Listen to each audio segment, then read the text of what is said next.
ഇന്ന് നല്ല വലിപ്പമുള്ള ഒമാമത്തി കിട്ടിയിട്ടുണ്ട്. നല്ല നെയ്യുള്ള, പലിഞ്ഞുള്ള നല്ല അടിപൊളി മത്തി. നല്ല സിമ്പിളായിട്ടുള്ള മസാലകളൊക്കെ ചേർത്തിട്ട് നമുക്ക് വെളിച്ചെണ്ണയിൽ ചെറുതായിട്ടൊന്ന് പൊരിച്ചെടുത്താലോ? ആ പലിഞ്ഞീനും അതുപോലെ തന്നെ മത്തിയൊക്കെ കൂട്ടി ചോറ് തിന്നാനായിട്ട് അടിപൊളിയാണ്. അപ്പോൾ മത്തി നമുക്ക് കറി വെക്കാനും എടുക്കുന്നുണ്ട്, ഫ്രൈ ചെയ്യാനും എടുക്കുന്നുണ്ട്. അപ്പോൾ നമ്മൾ ഇന്നത്തെ വീഡിയോയിൽ കാണിക്കുന്നത് ഫ്രൈ ചെയ്യാൻ പോകുന്നതാണ്. അപ്പോൾ മത്തി നല്ലപോലെ ക്ലീൻ ചെയ്തിട്ട് കുറച്ച് മഞ്ഞൾപ്പൊടി, പിന്നെ കുറച്ച് മുളകും പൊടി, ഒരു 2 ടീസ്പൂണോളം മുളക് പൊടി, പിന്നെ കുറച്ച് കശ്മീരി ചേർക്കുന്നുണ്ട്, അതൊരു 1/2 ടീസ്പൂൺ.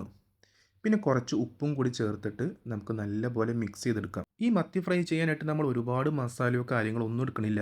അതായത് വെളുത്തുള്ളി, ഇഞ്ചി, പച്ചമുളക് അങ്ങനെ ഒന്നും ചേർക്കാണ്ട് ജസ്റ്റ് സിമ്പിളായിട്ട് മഞ്ഞൾപ്പൊടിയും മുളകും പൊടിയും ഉപ്പും മാത്രം ചേർത്തിട്ട് ഉണ്ടാക്കണ മസാല ആണ്. അതായത് മീനിൻ്റെ പ്യൂറായിട്ടുള്ള ടേസ്റ്റ്, കുറച്ച് എരിവും കുറച്ച് ഉപ്പും ഉണ്ടാവുമെന്ന് മാത്രം. പ്യൂറായിട്ടുള്ള ടേസ്റ്റ് കിട്ടും. പിന്നെ അതുപോലെ തന്നെ മീനിൻ്റെ പലിഞ്ഞീനുണ്ട്. അത് നമുക്ക് ഈ സെയിം മസാല പരട്ടിയിട്ട് മീൻ വറുക്കുമ്പോൾ അതിൻ്റെ കൂടെ തന്നെ വറുത്തെടുക്കാം. ഇനി നമുക്ക് മീൻ വറുത്തെടുക്കാം. ഫ്രൈ പാൻ വെച്ചിട്ട് കുറച്ച് വെളിച്ചെണ്ണ ഒഴിച്ച് കൊടുക്കാം.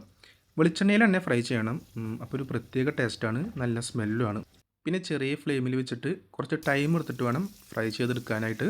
അപ്പോൾ കരിഞ്ഞു പോയില്ല, ഉള്ളിലാണെങ്കിൽ നന്നായി വെന്തും കിട്ടും. പിന്നെ അതുപോലെ തന്നെ സൈഡിൽ ആ പലിഞ്ഞിന് വെച്ച് കൊടുത്തിട്ടുണ്ട്. പിന്നെ വെളിച്ചെണ്ണ ആവശ്യമാണെങ്കിൽ കുറച്ച് നമുക്ക് ഒഴിച്ചു കൊടുക്കാം. എന്താ പറയുക, നല്ല അടിപൊളി സ്മെല്ലൊക്കെ വരുന്നുണ്ട്. ഇപ്പോൾ ഫ്രൈ ചെയ്ത് കിട്ടിയിട്ടുണ്ട്. ഒരു 15 മിനിറ്റോളം നമ്മൾ ഫ്രൈ ചെയ്തു. ഇനി നമുക്ക് മത്തി ഒരു പ്ലേറ്റിലോട്ട് മാറ്റാം. അതുപോലെ തന്നെ മത്തിയും പല്ലിനും ഒരേ ടൈമിൽ തന്നെയാണ് ഫ്രൈ ചെയ്ത് കിട്ടിയത്.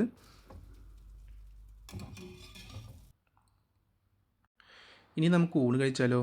ആ ഒരു മത്തിയിൽ നിന്ന് ഒരു പീസ് എടുത്തിട്ട് ആ പലിഞ്ഞീനും മത്തിയും കൂടി ചോറിലോട്ട് വെച്ചിട്ട് നല്ലപോലെ ഒന്ന് മിക്സ് ചെയ്തിട്ട് കഴിച്ചു നോക്കാം.